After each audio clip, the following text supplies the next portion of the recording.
lên đầu tết téo bé tết lại tà nữa bố tỷ liền đầu tết téo lại tà giờ nó tới lại tà chỉ bố tỷ đó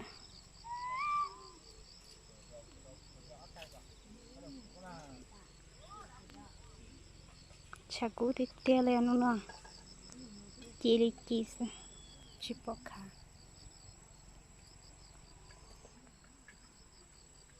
bố nói phải gì nữa bố tỷ nói gì mua tê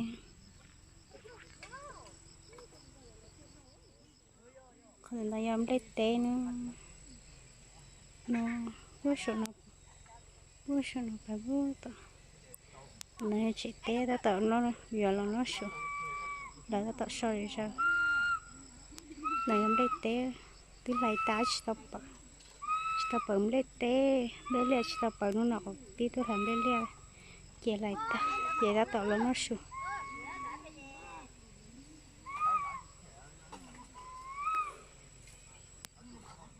tới tại shop luôn nó chắc có gì rồi kìa bây giờ đã tạo trong nó đây là trong nó ta sửa bây giờ đã sửa thành cửa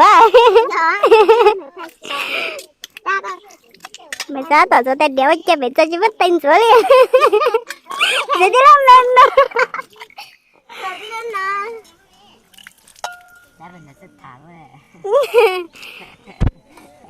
ai ở tay hỏi mày cho ở tay á chí ở tay vào yên ở tay vào yên cái tay mi là giờ ở tay chiều chỉ cá thọ nói chuyện tăng mi cái gì có này bây giờ chặt tay ta ô mày cho chồng cái anh sẽ cá thọ ở bên chỗ xưa bây giờ chị tao nó chị giờ chị mày chơi gì giờ à là bữa tao thằng nó xưa mày cho có xưa mày cho quá chị bên đó em được bên cái chỉ muốn rồi nè tao thằng nó xưa làm đây xa mày cho lẹ cái tao lại mót đuổi cái tôi cái cho mẹ cho giống đây cho quá ở nhà mẹ cho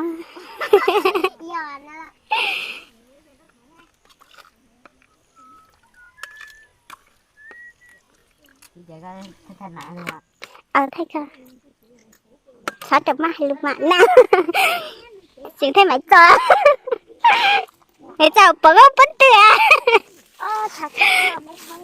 mẹ không thấu từ xa này tháo xoài lúa sao giờ nó thiệt đấy có được thổi thảo nha từng con này ta tạo cho mỏ chả cứu thở hiện xa nó mỏ sơ mày sao vậy đó ô lấy tôi nó nói gì các bạn cho cái đó tôi nói gì luôn các bạn hết mà nhớ tôi nói mình nói loay ha trời ơi chứ nó biết nó sợ nó bị nó bị tí lỗi anh đi tặng giờ bây giờ thế mà má ở trường nó là sẽ tặng lại không bảo với chị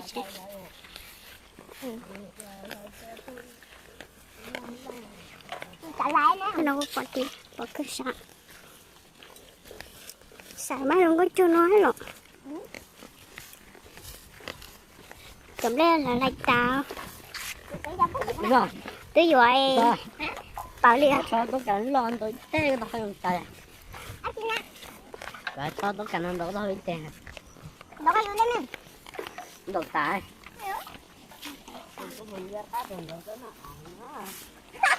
nó đã tạo nó bị chết nó tài rồi là lên tà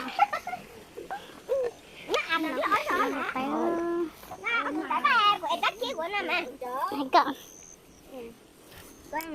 mày ra luôn nó sao nè nó nói tao muốn làm đây à giờ làm đây éo cả nó thôi luôn ha còn ra cái đâu có sao sao hả nó sao nó nào có lấy cậu tu sao chưa chứ chỉ cho nó có sao vậy lắm bé chè tao cậu lưng kìa Trông trông. Trông trông.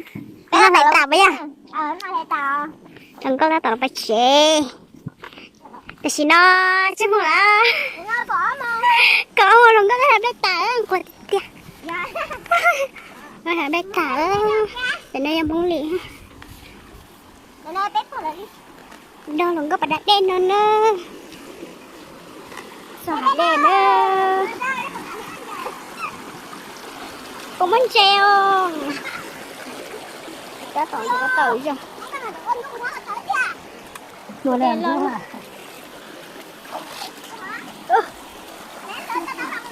Cô chốt chốt lông tin. Sáng là thành đây ta đã tỏ cho nó ta. Nó cứ sợ trống sợ nó lo. Còn rất kể đi. Bán nó cho nó được cái tờ cho nó. Nó tờ lo biết chứ. Làm đây ta. Này. Đưa thế này.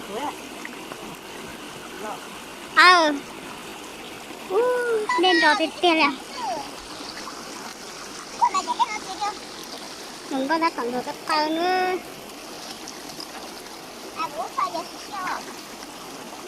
Thằng cú ta. Nó bắt chuyện rồi cái tờ còn để đã tròn một trẻ. Mà không tờ giỏi tắm mua nữa. Từ đây rồi.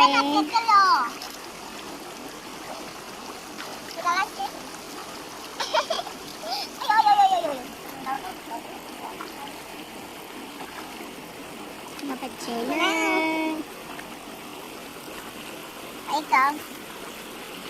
Đúng rồi, cỡ. Cỡ đừng có bắt chuyện. Em đây tại bắt chuyện. Từ từ tới xuống đây mà phải đi sấy. À. Tại cũng hả? Đừng có bài nữa. Đừng có tầm gạch đi. Sự nó khó hết. Con xia cho nó nè.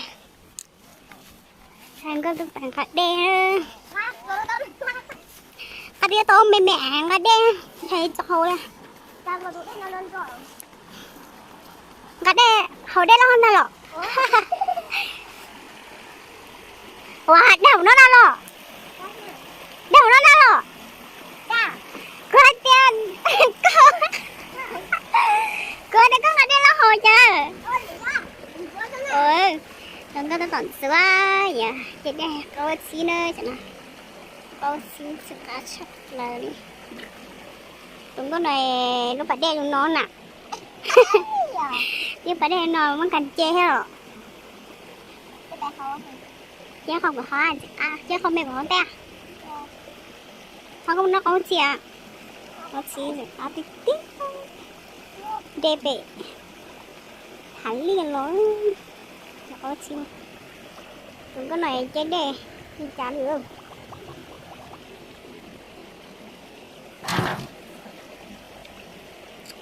Vào đây. Vào. Thành nó có rồi. Chết át hả? Ai con rồi.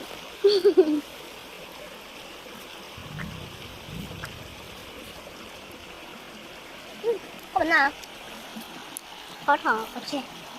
Cái chè hả lắm? Chị cũng hợp tán. Nó là của đá rồi rồi. Chị đá. Và, cái gì vậy? Đây. Đây.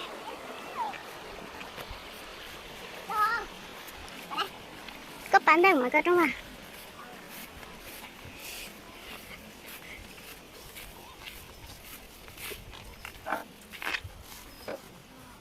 Có bảy